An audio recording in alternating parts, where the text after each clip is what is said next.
An oath of vengeance is never something to take lightly, but when our hero finds out his entire people's culture is built upon the falsehoods of a fake god queen who seeks to usurp the rightful missing prince, it seems a reasonable reaction. Not to mention, as he sets out to find the true heir, he also gets abducted by illithids that work for an evil god known as the Absolute. In order to set things right, this vengeful vanguard will have to make unlikely allies, root out evil wherever it lurks, and smite any and all who get in his way.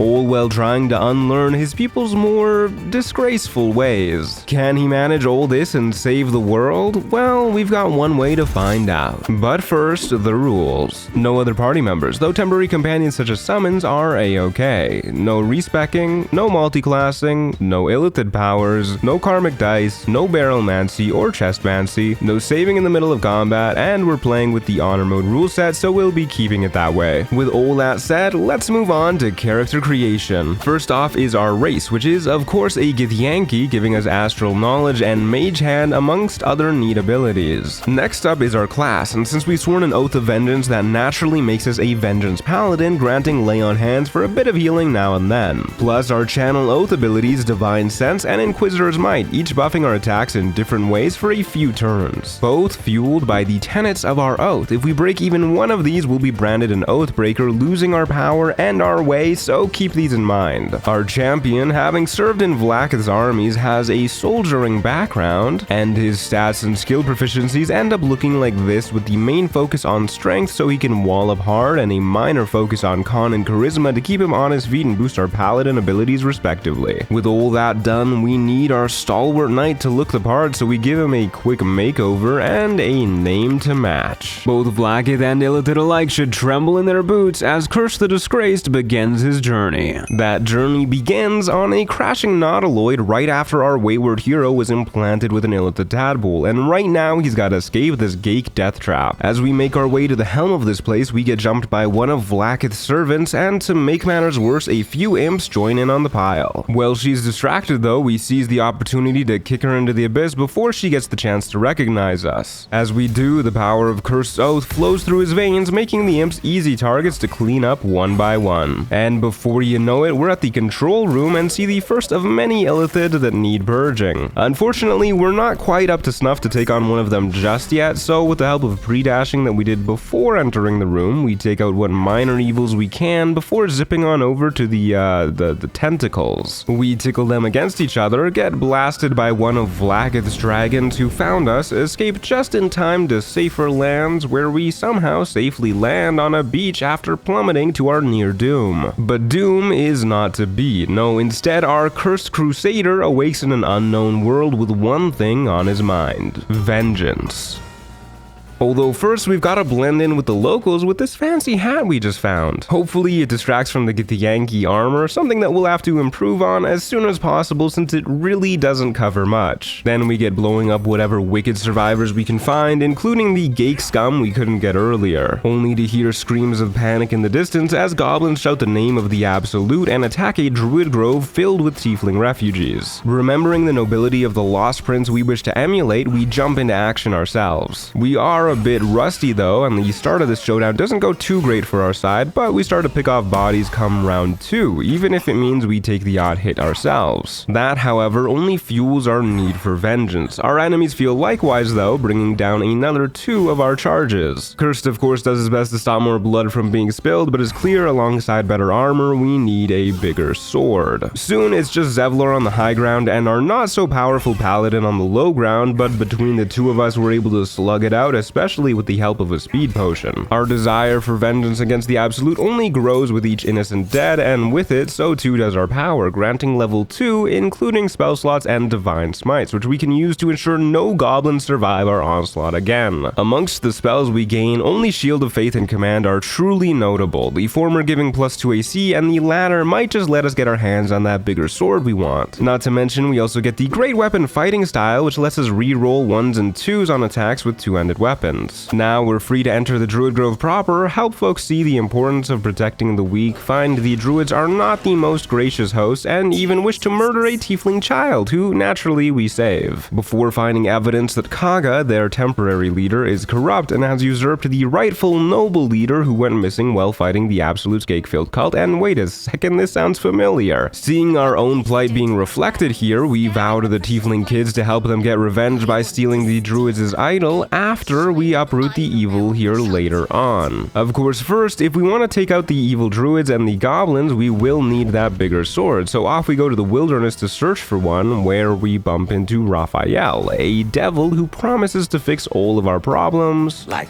that. if only we sell him our soul, but our soul is devoted to our lost prince already, so we tell him to go away lest we make him. We do, however, find another kindred spirit in the woods by the name of Scratch, whose lost master, unfortunately, unlike ours, is not coming back. But with a bit of effort, we leave him our scent and convince the loyal hound to come join us in our search when he's ready. Just down the road from here, we head into a destroyed village, which as it turns out is occupied by absolutist goblins, who don't take a lot of intimidating to scare off. Once we're in the village proper, we grab us the Haste Helm in order to gain a bit of a speed boost so we can get to enemies that need whacking the moment a fight starts. And we also find a sleeping bugbear to test our smite against, plus a deep gnome being tortured by yet more goblins, who clearly did not get the message when we told the others to not get in our way. Since they're just as easy to spook out of the way though, we free the poor gnome who's on a quest looking for a friend of his own and is very eager to be off. Freeing him is all it takes to bump us up to level 3, granting us immunity to disease, another first level spell slot, a couple oath spells, and Abjure Enemy alongside Vow of Enmity for more ways to channel our oath. Abjure Enemy is okay for frightening enemies, but Vow of Enmity is the real meat and potatoes, letting us gain advantage on attack rolls against an enemy for 10 turns, and killing someone is way better than frightening them. Continuing our search for the camp north of the village, all of a sudden a dragon flies overhead, and where there are dragons, there are our kin, including Kithrig Voss, who's got a very nice sword. Kirst himself even has some second thoughts about throwing down with them. It would be foolish to provoke battle with them now. Which is why we simply use command drop, which totally works the first time, resulting in Voss disappearing in a puff of smoke, leaving his weapon behind while we use a speed potion to pick it up and skedaddle as far away as Githyankly possible, leaving our kin no doubt confused and cursed with the silver sword of the astral plane. A +3 greatsword that can break people's souls, and because we're Gith deals an extra 1d6 psychic damage, gives advantage on all mental saves, immunity to charms, and resistance to all psychic damage too. AKA that is the big sword we've been looking for. What better weapon to dismantle Lakith with? Seeing that we can't head northwards because our kin are in the way, we decide to head back where we came from and along the way find a burning inn, rescue some relatively local counselor, find the entry to the goblin camp to the west, somehow continue to be amazing at every single intimidation check as we bully our way past the guards, and get a really bad headache as our sword does not protect us from this vision of the Absolute showing off its 3 chosen commanders. Thankfully, an even more powerful and somewhat familiar feeling source of psychic protection appears in the form of this artifact covered in Gith writing. It's being held by a half-elf servant to an evil god that refuses to part with it though, and so a fight breaks out. Well, if you can call it a fight. Either way, the artifact is ours, and that feels like no coincidence at all. We've got no idea what to do with it for now, so we just head into the camp where we bump into Crusher, who clearly enjoys picking on the weak. Cursed, of course, makes it clear he will not stand for that. In his shame, Crusher heads outside the camp where we make sure the goblin force is a little weaker, and from his corpse we get the aptly named Crusher's Ring, a fun little trinket that we'll have on for quite a while that gives +3 meters to our move speed. Inside the main sanctum where they're situated, we find Roa Moonglow, who sells us another piece of our long-term gear, the Bow of Awareness, a simple +1 short bow that gives a +1 boost to initiative as well. As we get exploring the place, we find an innocent, strangely dressed man being held prisoner, something we cannot stand for, the prisoner thing, not the clothes, leading to Curse taking out his guard, and Volothab Gedarm is set loose upon the world, asking to meet us at our camp later on where he can help us in our journeys. For now though, we break into one of the goblin leaders' rooms, intimidate our way past their rather muscular 10-foot tall roommate, and find a hidden passageway leading to a ladder that must be sized for said long-term same-sex roommate leading straight down to the Underdark. You couldn't find a place more different from our homeland if you tried. It's got meandering minotaurs, stubborn swords that pop right out of the ground with a bit of self-sacrifice, boorish boulettes that really like getting in our way, and some mighty myconids who welcome us into their colony to help them with some pickle. The moment we get in here, we learn a little bit about it by curing this poisoned gnome, who tells us her people have been enslaved by some Dwergar serving the Absolute across the nearby lake, and are in need of vengeance, the one service that we're happy to provide. To help us in our efforts, she gives us a pair of nice booties belonging to a sergeant stationed there, and as it turns out, the Sovereign here wants us to avenge his people too. But before our Dark Crusader sets to action, first we head back to camp where Scratch has joined us in our journeys, and so too has Volo, who thinks he has a cure for our unwelcome passenger.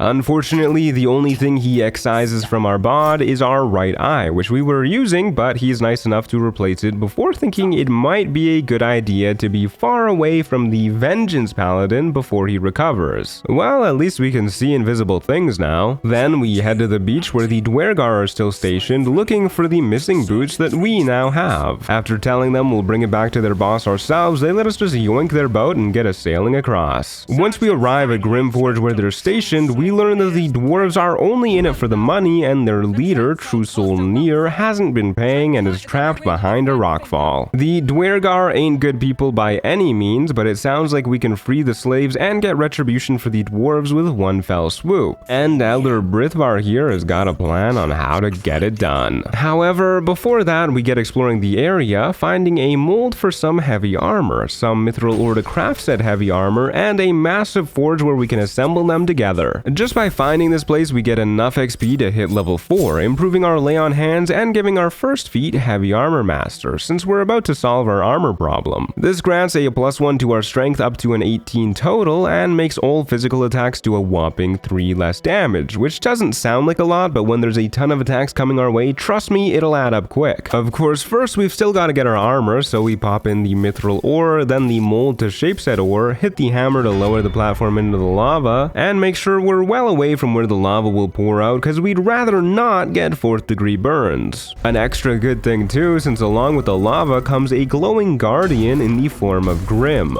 Thankfully, it's not hard to deal with. We can just yeet stuff from on high, including this handy dandy returning pike that we picked up earlier in the goblin camp. The only downside is we have to listen to this voice in our head telling us we're doing it wrong. Try something else. Soon enough, some magma mephits decide to get in on the fun too, although they just end up being fodder for the titanium titan to take his rage out on. Then is back to crushing it over and over with the pike, dealing some whopping chunks till it's low enough health that we can finish it off with our bow to make sure we don't lose out on any juicy XP, giving us free reign to head down and alas solve our armor problem with the Adamantine Splint. This 18 AC armor reduces all damage we take by a further 2, makes us completely immune to crits, and when a melee attack lands against us, the attacker gets sent reeling for 3 turns, making it more likely they miss. With our armor and weapon problem solved, we can wreak some proper havoc, enacting Brithvar's plan by first eating the roaming scrying eye into the abyss, then precasting Shield of Faith and popping open the cave-in at last, letting Nier saunter his way out. Finally. He immediately murders another slave while Curse stares on impassively, but I guess our hero is more about vengeance than prevention anyways. Either way, we signal Brithvar since we should probably at least avenge that one gnome. People pick sides the moment everything kicks off, and everyone is swinging at everyone. There's maces being swung, spells being cast, poison sprays being blasted directly into our champion's face, and Nier's legendary retaliation hits the whole dang room. When it gets to our paladin's turn, we use our cleave to take first blood, heal up from the poison spray, and saunter out of the danger zone to let them focus on each other. As we do, the fight continues to go our way as another baddie gets sent flying into the lava, then ensnared for good measure before melting terribly. And a third just gets bashed and bludgeoned the old-fashioned way. It's back to us pretty fast, and we run up on Sergeant Thrin, who gets smote real quick while wearing her Lost Jays just to add insult to injury. Oh, and we batch this guy too, cause we can. Who unfortunately takes his rage out on one of our pals, who then gets shot in the neck while he's already burning to death. That guy's gonna need some avenging too. So we get to work, shoving the guy who shoved him into a a lava-y death, and the guy who shot him gets a silver sword of the astral plane to his torso, leaving just Near left, who does have an annoying legendary action that Elder Brithvar would rather die to than play around. However, since it's just him by his lonesome, we're in no danger, but we can't actually harm him due to his legendary action because our allies keep triggering it. Thankfully, they clean him up themselves, and we intimidate the remainders into letting the slaves free lest they have to throw down against Curse the Disgraced. We also find Bark's Root here, again, who got caught looking for his buddy Wulbren Bongle, who got taken to the Absolute's HQ, Moonrise Towers. He's clearly not cut out to be on his own, so we tell him to join us at camp and we'll help him out in the future. Speaking of people to help out, we figure it's about time we solve what's going on with the druids, so to start we head into the swamp following the clue that we got earlier. With an invisibility potion, we follow the clue to where we get hard proof Kaga the druid is working for the shadow druids, who are obviously bad guys from the name alone. Naturally, we go back to confront her, find out the shadow druids were secretly the rats in the room the whole time, and you can't make that one up. Luckily, with a couple of good rolls, we're able to remind Kaga the importance of her oath to protect the good in nature, and a fight kicks off with her on our side, immediately wailing on these revolting rats. Scratch is also here to get in on the fun. The shadow druids do their best, and by their best I mean wild shape into a moonbeam, which instantly undoes their transformation. Then we get smiting them into oblivion and do a little neat bug where we vow enmity ourselves to get advantage on attacks against all enemies instead of just one. Don't worry, I don't make a habit of using this bug, but I wanted to show it off, and this fight is kind of already a wash, especially with Kaga on our side. Once they're all gone and we're sure she's going to face justice, we also throw in a little bit of justice of our own, yoinking the idol they so value, returning it to Maul the tiefling girl, who's kind enough to give us a ring of protection for it. A simple little trinket that gives +1 to both our AC and saving throws, making us even tankier. On our way back to the goblin camp to take out their leaders, we get a bit distracted and find ourselves in the basement of a toll house on the Risen Road instead, where we quickly yoink the gloves of Heroism. We won't be wearing these for long, but they are a nice option for a paladin to have, increasing our strength saves by a tad and giving us the benefits of the Heroism spell for 10 turns when we use a Channel Oath ability. With all these upgrades, we are for sure ready to get vengeance on the goblin leaders, starting by talking to Priestess Gut, who's more than happy to see us privately in her chapel, something I'm sure she comes to regret as we soulbreak her with the Soulbreaker and whack her a few times in the back to finish off goblin leader number 1. She was kind enough to isolate herself, but the others won't be so easy. To make sure the alarms don't get sounded and drag everyone nearby to rain down on us, we take out the drums around the camp one by one. Then we precast Shield of Faith as usual and sneak up on leader number 2, Minthara, who's more of a leader of goblins than a goblin leader. Unfortunately, we don't get a surprise round, but we do vow of enmity her to get advantage on future turns. She just heals up using Lay on Hands and buffs up an ally, while a different fellow loads us up with acid, not the fun kind, and the scrying eye starts screaming for help. At least it's right on top of this bridge, so we can break it and make it fall. Oh, never mind then. We'll just keep swinging at the boss lady with a speed pod. She'll keep healing on her turn, and the scream for help will go off, causing only one goblin to actually show up to help. On our next turn, we get a crit hit pommel strike, which we can crit smite off of, bringing the malicious Minthara low enough to get with our remaining 2 attacks, triggering a bloodlust elixir for yet one more action to finish off the scrying eye. Since it's just the goblins left and they don't do a whole lot when they do hit, and they don't really hit that often, it is an absolute slaughter as we show them what cruelly picking on the weak looks like from the other side. This guy even tries to give us a potion to get Curse to stop, though of course he doesn't. To make sure we don't have to deal with any reinforcements as we fight the final leader, we go around the camp and slaughter all the remaining goblins in their isolated groups first. Oh, and save this one guy getting tortured that we missed out on earlier. During our Great Goblin Culling, we also encounter a room with an imprisoned bear in it, who decides he wants to get in on the fun too and help us uphold our oath. As we get tag teaming this small horde, we even find out he can drink potions that he's carrying somewhere. Maybe we can get him to take an oath too.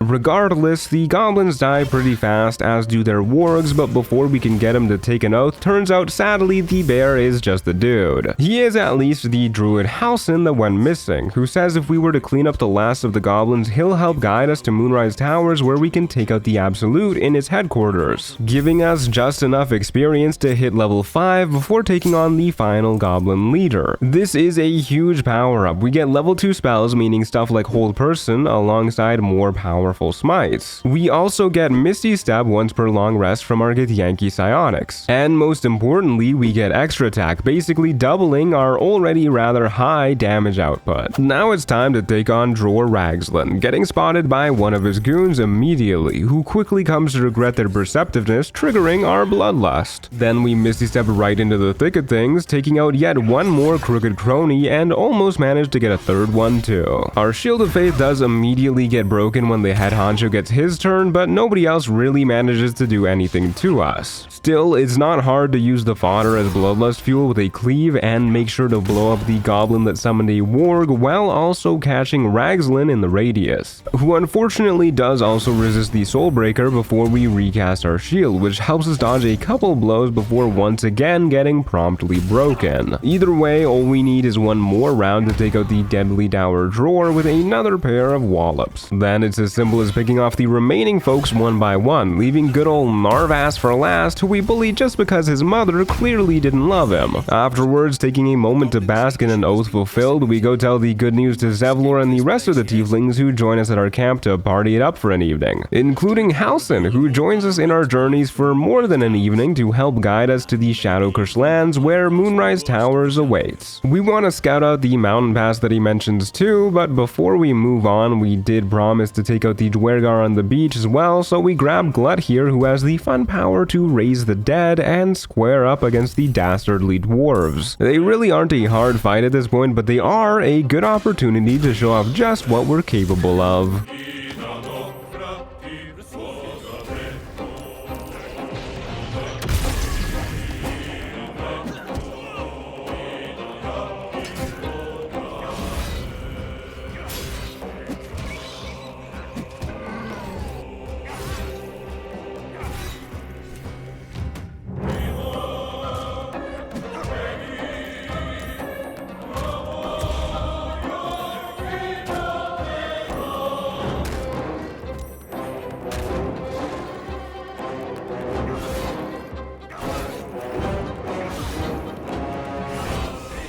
Upon getting vengeance for the mushrooms of the colony, we get a sick new title, and they also reward us with bliss spores, which until our next long rest gives a 1d6 bonus to pretty much everything. So as we head into the mountain pass, we're feeling better than ever before, that is, until we run into Lady Esther, who tells us about a nearby Githyanki creche and goes on to ask us to steal one of the unborn children from there. We're not a big fan of how our people's children are raised in Vlaakith society, but them being with their kin is infinitely better than letting some deranged kidnapper have her way with them. From her, we grab the Periapt of Wound Closure, an amulet that maximizes any and all healing we receive, meaning we have to heal less often and always know exactly what we're getting from potions. Along the way to the creche proper, we grab a rather important looking key from a bird's nest and find the front gate is most likely heavily guarded, as our resourceful kin are clearly hunting absolutists for answers themselves, which means we need to get in there and see what they know. Thankfully, the key we found works great on the back door, and as we enter, the voice in our head warns us away from here, all the more reason to enter. The guards stationed here don't recognize Cursed as a traitor and let us know there's a Kithrak here that we might want to talk to. It is nice just to see our people again and be around them, even misguided as they are. Misguided by this false queen whose portrait does not deserve to be so proudly displayed, something we quickly rectify. With that done, we just can't help but check in on how the youth are being trained here. Turns out, as cruelly as always, though one kid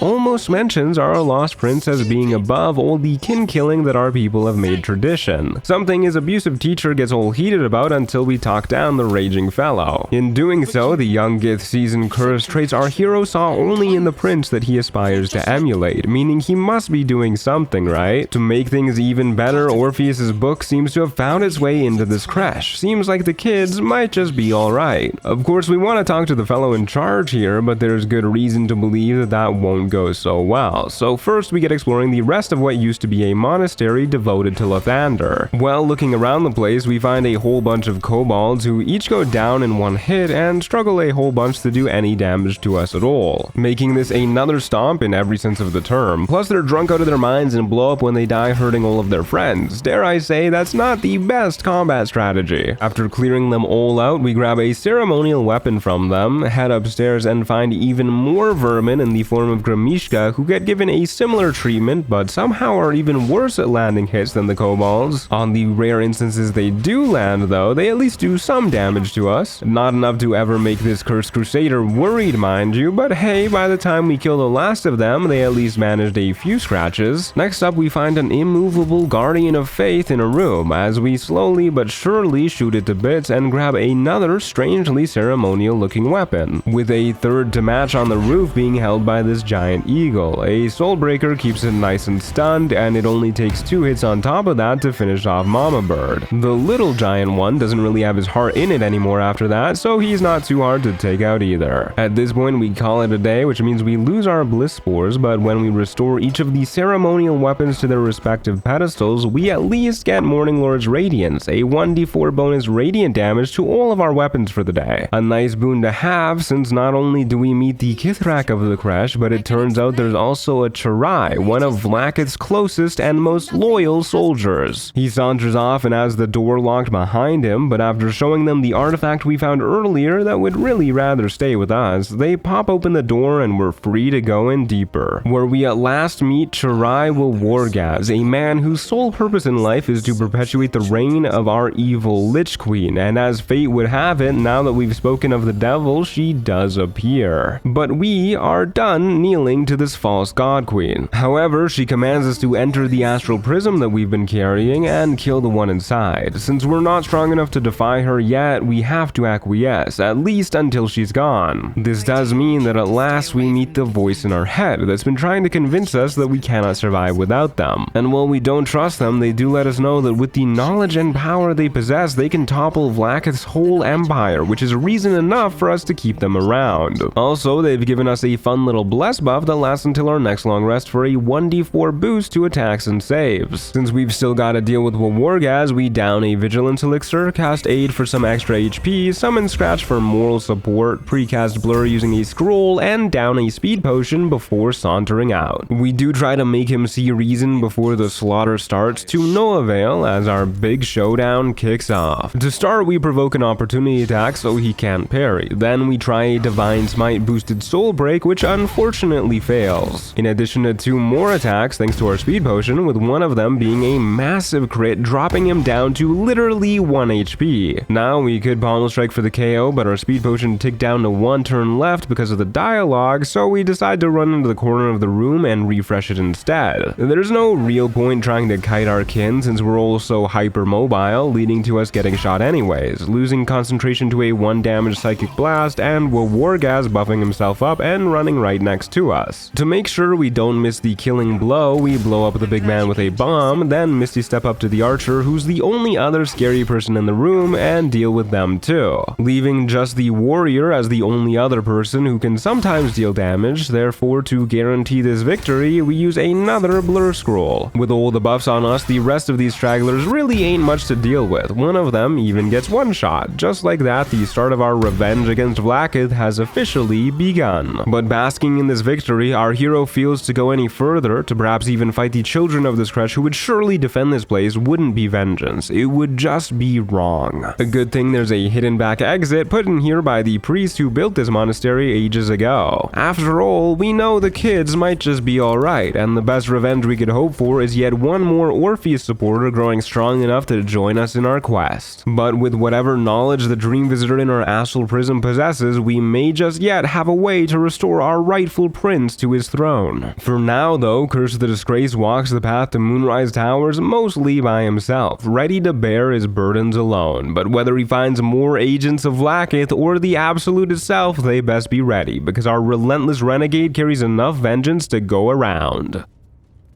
Thanks very much for watching, folks. I hope you enjoyed the start of our penultimate journey with our edgiest character yet. As always, I'm trying to experiment with new editing improvements here and there, so let me know how you liked this one. Also, as always, thanks for the Storyteller tier members here on YouTube: OCanCan, Mark Rainbow, That Be Renee, El Guardia, Ramon Standalone, Zaplight25, Witch Amy, Shmentai Neko, Miku, Achilles the Spartan, and Audi Kashi.